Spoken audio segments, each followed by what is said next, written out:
Hey guys, Doc from the Gold Hog, and today we're going to be out running a highbanker. We're going to be using a multi-sluice. We're going to be doing a bunch of different stuff, so hold on.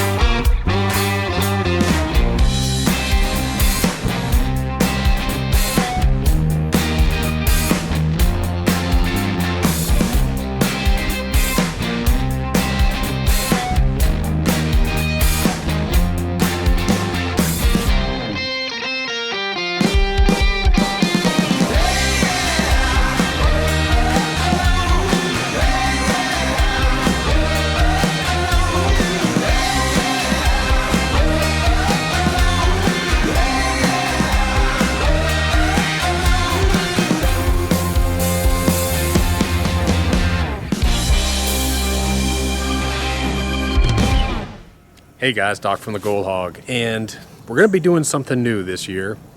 Since it's fall, the weather's getting a little bit colder and people are kind of locked in, I figured what we'd do is we'd start to take you along each week and shoot a new little episode each week, kind of do a mini gold show, and take you out in these fall and winter months because we're in Georgia and we can actually still prospect a little bit, take you along with us, show you some tips, show you some product stuff, show you some general information about gold prospecting, but I'm going to try and do this almost every week for you guys.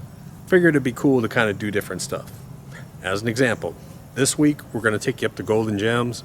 We're going to be running our Raptor highbanker. We're going to be running the multi-sluice, doing a few different things. Next week, we're going to be using the hog pans, and we're going to be showing you possibly a new prototype of a stream sluice that we're looking at. Figured I'd show you how we work on that and develop that. The following week after that, we're actually going to go to the LDMA, the Loud Mine outing, and I'll shoot some video there. So every week I'm going to try and do a little bit different subject, throw in some information, throw in some tips, and hopefully it'll work out well for everyone. So hold on, I'll take you up on this trip, and we just spent a day out, and it was nice to get out after all this rain. So let's go. Hey guys, Doc from the Gold Hog, and today we're going to be running some equipment. We're going to be running our Raptor flare. We're going to be maybe using some hog pans. We're going to be using the multi-sluice. And today we're up in the North Georgia mountains. We're up here actually at Golden Gems today. Figured I'd drag the camera along, put some stuff on film for you. We're going to show the Raptor being set up, the Raptor running. We're going to show the hog pan a little bit. We're going to show the multi-sluice, our new concentrate cleaning system. I'll just show you a few different things and a few different tips. So we've had a bunch of rain up here over the past couple weeks. We've had a lot of flooding, and this place has really changed. The river and the banks have all changed, so I kind of need to test where we are. We're not really going to run a whole bunch of their dirt. They actually have dirt at the creek that you can run that has a lot of gems in it. But today we're also going to run some river gravels and just sort of feel for what's changed in this area. I really don't know. There's been a lot of water run through here. This place has really changed over the past couple of weeks. We had one of our big platform dredges, and it got carried and got dumped about 50 feet into the woods and was hanging up in trees. So trust me, a lot of stuff has changed around here. So anyways, let me take you over, and guys are setting up right now, and I'm going to show you something about pumps before we start. Okay guys, so the guys are actually over here setting up the Raptor over here. There really is two ways that you can run this unit. The plumbing system, the header box system, is a 1.5 inch header system on this pump, on this Raptor. So you use a 1.5 inch pump or a 2 inch pump reduced down. So let me show you the two options that really work the best for this unit. Now, the Raptor is really light and portable. I think it only weighs about 47 pounds. And if portability is an issue, you'll probably need to go to this pump. Now this pump is one of these Hondas. It's a small 2.5 horsepower Honda, but it's a great pump. It's 1.5 inch plumbing. So the plumbing system on it is 1.5 inches in and out. This thing runs, I think it's about 4,000 GPH, which is perfect for the Raptor flare. Good little system. It's very light. I actually have a stand built on this one. We have this one attached to a stand, but this one just has a little carry handle. Real great if you need something portable. Now, the way that if portability isn't an issue, if you're not hiking in 5 miles, if you just need a good decent pump, this is what I like to use. This is one of those cheap trash pumps, you know, you can buy on eBay or whatever, and they're like 160 bucks. I gotta tell you, I brought this pump today for a reason. This is an old pump. This pump is probably about 5 years old, and I think I paid $160 for it, and the thing still runs like a charm. It's a 2-inch semi-trash pump, and what I do is I've made a reducer system for it. So I have 2-inch PVC going to my 2-inch output, and then I have a control valve in case I need to reduce it down, but then it reduced it down to 1.5 inch. So now I'm running 1.5 inch hose all the way to my unit. Hope you grasp that concept. So I've taken a 2-inch semi-trash pump and I've reduced it at the pump to 1.5. Now a lot of people ask, well, isn't reducing a pump bad for the pump? Well, we have an article posted up on our forum that talks about reducing a pump. It's actually good for a pump. It's a myth. Reducing a pump on the outflow is actually good for a pump. Reducing it on the intake is what'll kill a pump. But if you reduce it on the outflow, if you go from a 2 down to 1.5, believe it or not, it's actually better for the pump. Read that article. It's done by a pump specialist, and it's really good read. All right, so as you can tell, it's actually becoming fall. And what happens in fall that causes a problem? Well, we get leaves. We have leaves coming down this creek all the time. And what do the leaves want to do? The leaves want to block up our intake. So what we've done is we actually use these on our dredges too. This is a 3-inch tube that we've actually drilled a bunch of holes into, and then we have a fine screen on here. But this is long. This is like 24 inches long. So even if leaves start to build up on here, you still have a bunch of area that's going to stay open. The other thing I do is sometimes I put a double screen on this, and let me show you that. All right, so let me see if I can explain this. Here's our normal system, and then what I've made up is this like little screen mesh bag. I don't know if you can see it, but sometimes I'll put this screen mesh bag on here. The leaves, if they want to come, will hit here, but it's not going to block this flow, and that's the important thing. If you're out here running in the fall, you're going to have leaves constantly want to get inside here. So I use a double or triple screening system, and I never have to worry about my water being reduced. All right, guys, so on the Raptor flare, it really what we call dual zone technology, because the beginning of this flare system is narrow, the water runs deeper, runs really fast. Then it goes out to a flare system. So it starts off at about 8 or 9 inches, flares out to 14 inches. And what you're going to do is when you set this unit up, I set my upper box at about 12 degrees pitch, really fast and ripping, aggressive. And then this lower section down here, I set at about a 7-degree pitch. So understand what I'm doing is I'm offering 2 different zones for the gold to get caught into. I'm getting this real fast, aggressive upper section, real big, aggressive matting. I hit this lower section, everything slows down. I'll show you that little ramp we have. And then it flares out and it gets really soft with very little turbulence. Let me grab the camera and I'll show you what I'm talking about. But what I use is I have my iPhone and I have a pitch indicator. So all I have to do is just come out here and set this on the top sluice, set it at 12 degrees, go to my lower sluice, set it at 7 degrees. Now I'm ready to run. As you can see, that's my little angle indicator, and it tells me what my pitch is on my sluice. I know where I'm going to be running. All right, so here's the upper section. In the upper section, we have more aggressive matting. So we're going to have talon, we're going to have scrubber, we're going to have cut river hog. We have all that matting up in here. It's real aggressive. Has a dampener mat up in here. Everything falls back into here. Then it comes down to this pausing station. Now under this flap right here, there's a little ledge right here that stops the water. Everything flares out and it deadens, and we go to our medium velocity mat. So what we have down here now is we have razorback and downdraft, razorback and downdraft down this whole thing. Again, we're going to go from 1 inch deep water up here down to like 1/4 inch water down here. You're going to see the difference when this thing runs. But this is the wonderful thing about this unit. This is why it's so good on fine gold. It's also good on large gold. It's good on fine gold. It's good at the same thing. This unit right here is basically a baby Viper. We took the Viper and we shrunk it down a little bit. That's what this unit is. Okay, so people ask me all the time, do you carry a level with me? And the reason is I no longer carry a level because the greatest leveler that there is water. So when you're setting this thing up, now we've got the pitch set, and what we're going to do now is we're going to put water in here. And what I'm going to do is I'm going to use the water to make sure that both of these are actually level side to side. Same thing down here. This was not level. I had water pooling over to one side, so we leveled it out. So now I've set my pitch. I've got about a 12 and I've got about a 7. I've leveled this out side to side using water. I'm just about ready to run. We're getting ready to prime our pump, start it up. These are the legs, and you always have a safety bracket up underneath. I've got my flap up here. I've got my flap down here. I'm pretty much all set to run.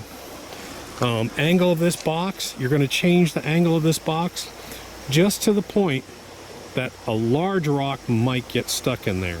That's the way I like to run it. It's this. You'll see the boiling action inside of here as you dump your dirt in, then it comes down.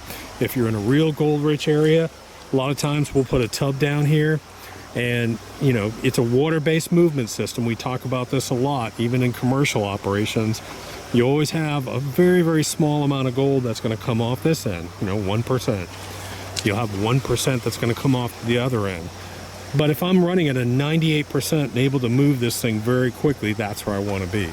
Hey guys, I just want to make a note here too. Last week I uploaded a video about tuning the scrubber mat. Normally we just do that on the river hog mat. But I'm going to show you in here in this system, I've tuned my scrubber mat by trimming it a little bit. Let me show you. So here's the scrubber mat, and it normally has a very protected area right in here. But sometimes if you don't have a huge amount of water flow, that becomes a little too inactive for me. So I've trimmed off, maybe about 1/8 of an inch. And you can see I didn't do it perfect. But I just came in here and trimmed this riffle off just a little bit. And it opens up this area more and creates more of an active exchange. So if you have a small high banker and you're using a scrubber mat, give it a shot. Take about 1/8 of an inch off and watch it. But don't do it to all your scrubbers. Do it to one of them, watch how it changes, but it'll open this up and make this more active. We've had a couple people try that little trick and it really works well. Now if you're running scrubber and a big 5-inch dredge, leave it alone. But if you're in a smaller high banker, you might want to try giving that a little trim. It's kind of nice. So Rick's going to turn the switch on. He's going to start up that engine, give it a pull.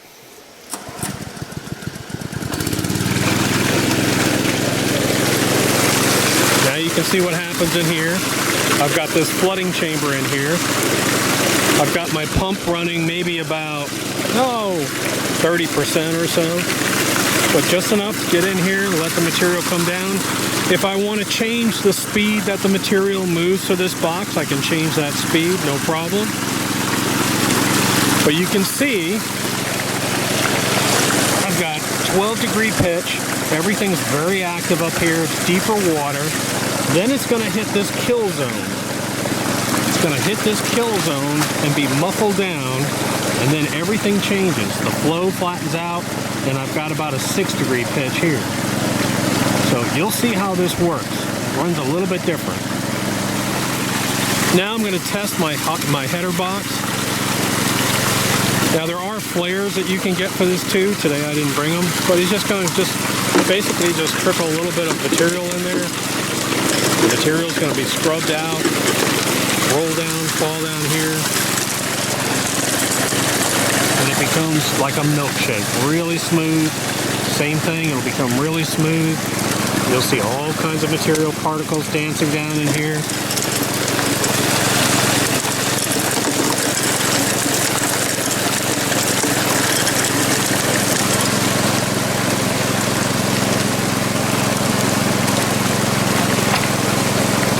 What I want to see. I see those white lines in here working down to black very slowly.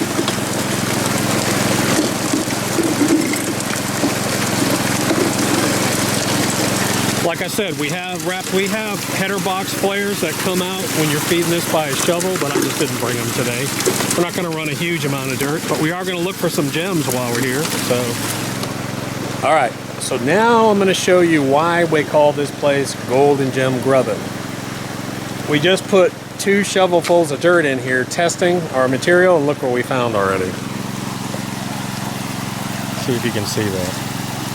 But that, my friends, is an absolutely gorgeous terminated quartz crystal. That thing is gorgeous. I saw it on his shovel before it even went into the hopper. I said, stop. And I grabbed it. That is absolutely gorgeous. That's one of the nicer crystals I've found in a couple months. Just absolutely perfect. I love that thing.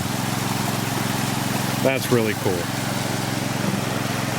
Okay guys, and let me show you another trick, and especially if you're in a gem area, here's what I do. Now normally I take a hog pan, I'll take a hog pan and put it right under my sluice, and what this will do is this will create a fluid bed, and any of the gems that aren't going off the header box will usually sit in here, so this thing will be full of rubies and all kinds of stuff. Now normally I like to take this box down below the water line, but I'm just going to stick it here today because we're not going to run a huge amount of dirt, so I'm just going to leave it there, and you'll see that it's sort of at the end of the run, you'll see some gems in that hog pan down there. Plus, if you have any losses, guess where the gold's going to be? It's going to be sitting right in there. So that's a great use for a hog pan too. After we've been out and we've done our scouting down here with the hog pan and figured out where we're going to dig, after we set up our highbanker, put it on the end of your system. Great little catch. Again, you can use the multi-sluice as a little field unit if you want. What I do is I use a real long hose. It's about a 10-foot hose. I have a 2000 or 2200 GPH bilge pump sitting in the creek over here. And what I'm going to do is if you wanted to screen to 1/4 of an inch and run through here, you could, but I'm going to run some concentrates through here. So that's my little unit set up as a field unit. Got a big battery over here. I've also brought a small battery just to show you the small battery. But I'm going to run some concentrates through here and we'll see how it goes. Alright, so I got my multi-sluice up and I'm going to run some concentrates we got from dredging out here right down the creek last week.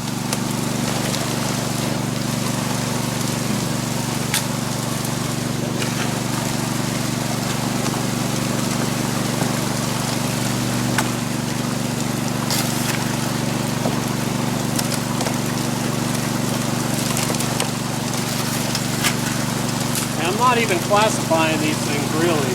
Just running them through, so one thing you'll notice here is I'm not even classifying because I'm running a stronger water flow. I'm just running them through unclassified. There's 1/2 inch material in here.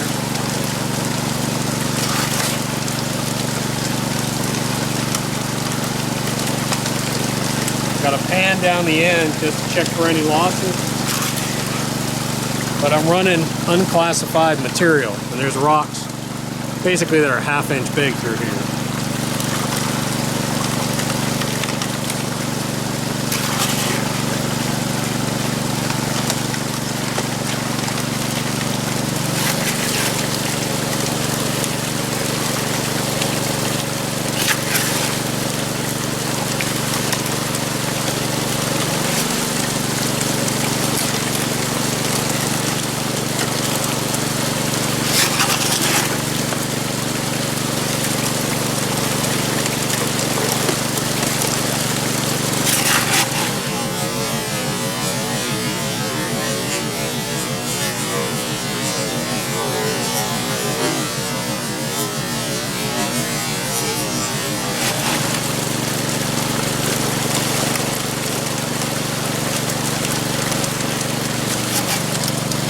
Alright, so I'm going to show you real quick one benefit about having this unit out here with a bilge pump. Anytime you need to fill up a tub, just take this off and hook it up and fill up a tub.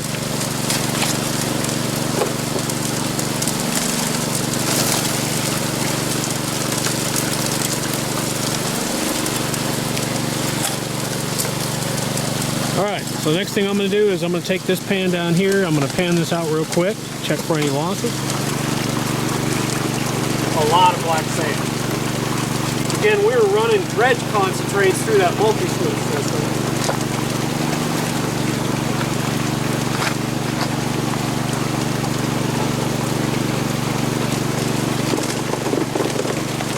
Whew. Okay, so I took the multi-sluice and I ran about half a 5-gallon bucket in like 3 or 4 minutes. No classifying. I had 3/4 inch rocks going through it, and I'm using a 2200 GPH pump just on a stream bed. Put a pan under it, pan that tailings down, and here's my losses.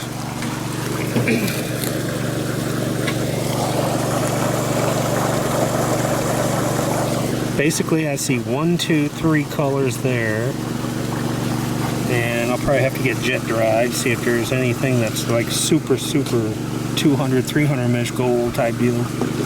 But I basically just see 2 or 3 colors in the tailing. So now I'm going to clean out the mat to see what's in the mat. Alright, so to clean the multi-sluice, take the header box off, undo the wing nut, tilt it, drain out the water.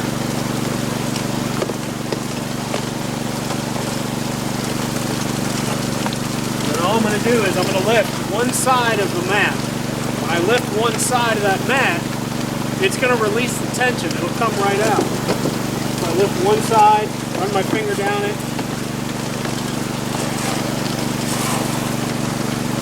That mat will come right out, and I go right into my bucket.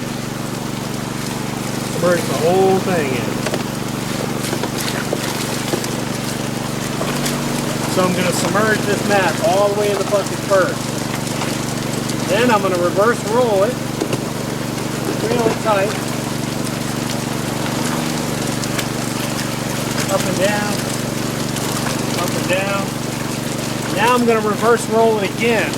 The reverse rolling opens up that mat. So I'm going to reverse roll it again the other way. Up and down, and I'm done. Alright, I went ahead and had them shut off that pump, but you can see no matter how much concentrate you run through that multi-sluice, you're going to end up with about 1 cup of material. That's it when you run that aggressive mat. So it's 1 cup of material. I'm going to pan this out, see what we got. Let's see what kind of gold we got in that con. It would be nice if I had clear water in here, but we'll wait. Get dry. So just going to tap it over, and we'll see what we got.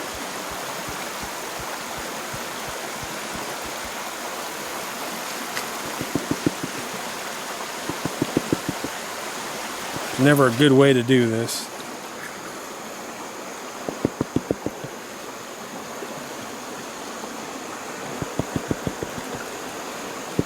Now these concentrates actually came from our 6-inch dredge. So let me show you what we've got gold-wise. Alright, so here's what we've got gold-wise. Now I ran about, half the bucket.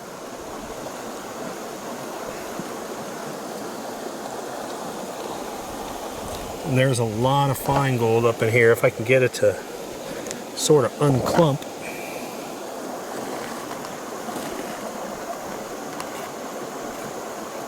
So anyways, that is what was in the mat. We had 2 or 3 pieces in the tailings. I just ran it through unclassified. I've got probably, I don't know, 3/4 of a gram, half, 3/4 of a gram of gold sitting here. So anyways, I figure we just test our concentrates from the dredge we had out here the other week. Good looking stuff. Now let's look at the highbanker. Alright, so let me show you why I like to put that hog pan at the end of my sluice. I don't know if you can see those or not, but I've got a real cool little topaz. I've got garnets, I've got rubies and sapphires, little pieces. And these, I basically just picked off the top of the pot. So I just picked it off the top of the hog pan where it was sitting there. And now what I can do is I can just sort of wash that muck down in the creek and sort of see what I got.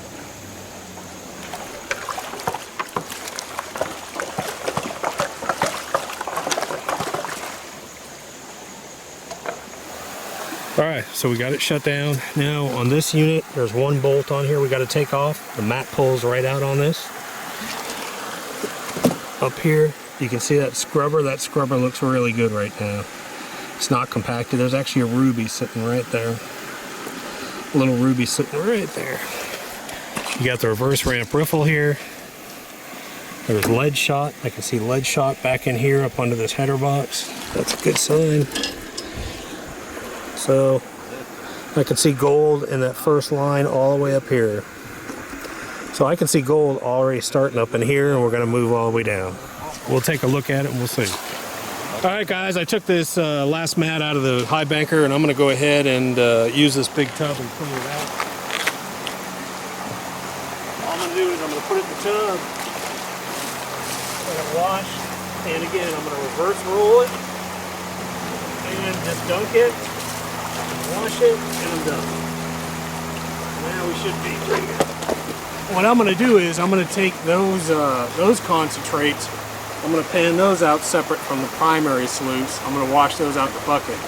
We're going to look at both just to see that dual zone stuff going on. All right, so I got that lower section, the lower flare section.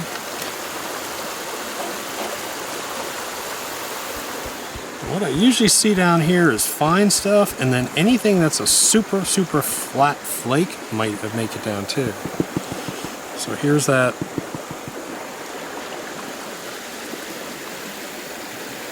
Let me get some jet dry in here. All right, so here's the lower mat.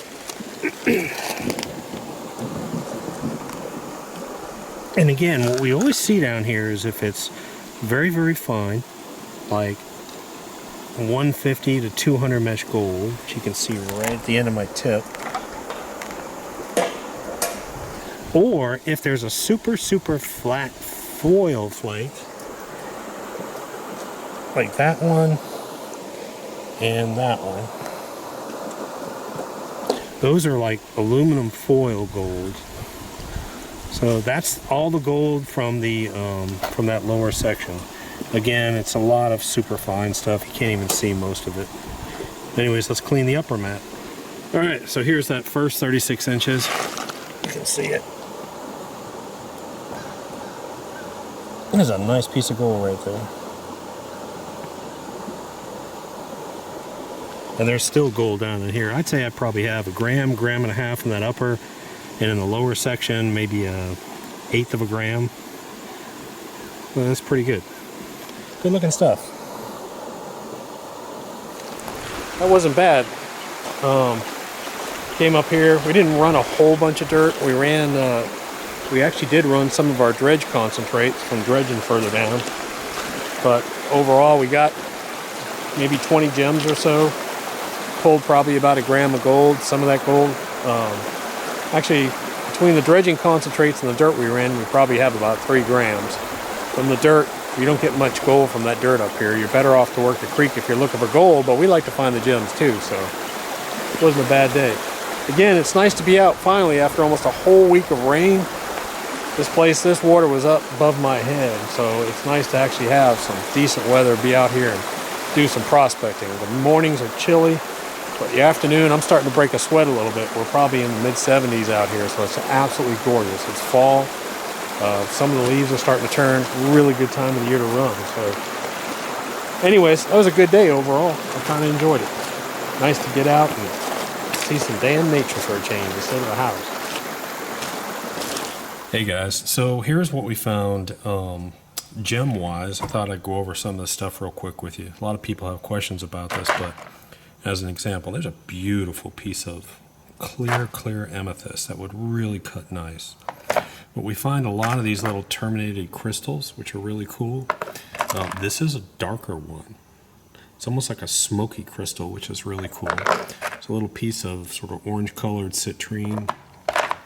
Lots of these little garnets. And these garnets are cuttable too, if you ever want. And they cut into nice little stones. It's a huge topaz. Topaz always have a rounded look to them. Even if they're not round, everything looks rounded on it. As an example, here's a baby topaz. And they always look rounded like this. And they cut really well. Rubies, believe it or not, that's a ruby. A lot of people don't, let me get it wet for you, sorry. But a lot of people don't understand rubies look like kind of ugly rocks. Like this is a ruby sapphire type stone, it's a corundum. Same thing, that's a ruby right there. What else do I have here? I have some aventurine, which is green, which cuts really nice. There's just all kinds of stuff. But here's an ultraviolet light. Here's a little trick. Let me see if I can get this to do this. Yeah, it doesn't want to do that.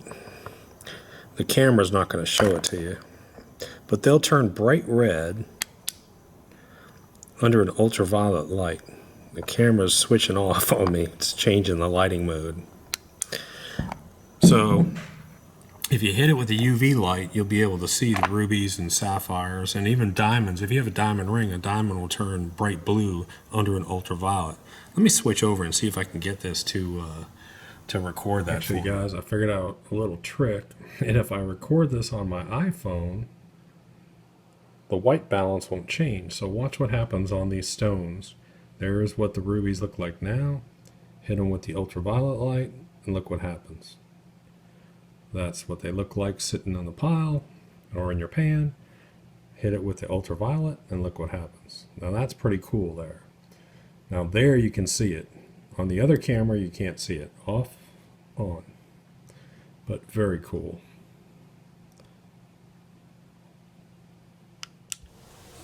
Hey guys, so anyways, this is Doc from the Gold Hog signing off, and don't forget, join us each week. We're going to try and take you someplace else, teach you a little bit something different.